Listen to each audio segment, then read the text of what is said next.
Hi there, my name is Cameron, I'm a software engineer, and today I'll be making an overview of the library that I've created for the Facebook Developer Circles Community Challenge 2020. This library is built on React and deployed on NPM, and this is how it looks. It has its own title, search field, rows and columns of data, and sort functionality. So let's take a look at the code. In order to be able to use it in your own project, you will need to first install it, npm install react table dev.c, then you will need to import it along with its styles, and you will need to have some data. Currently I'm using users array that is taken from the JSON placeholders website. Here every object corresponds to its own row in the table. To use it in your own project, you will need to call it and pass in some props. So here let's modify them and see how the table changes. I'll comment out striped and bordered, and I'll change the title and I'll save it. Here you can see that the table updates.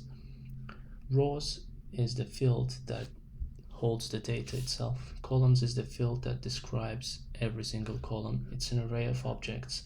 Each object has its own properties. So the title here represents the title of the column. Value is a function that takes in that single row and returns the value corresponding to that title. So for the name, we take in the row and we return row.name. Column key is a string. It's a unique string and it's required. This is done so that the search field can find each of these columns and address them properly when it does the search.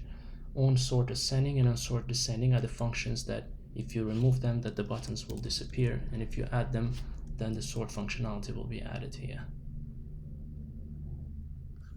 So the search is another property that has its search fields array, which is an array of unique keys of the columns that the search is done upon. If you want to find out more about the properties and the usage, please check out the GitHub repository of the library linked below. Here you can see all of those properties. Or if you want to have a step-by-step tutorial on implementing this library, please check out the tutorial MD file linked below. And this is the tutorial MD file. Thank you for your attention.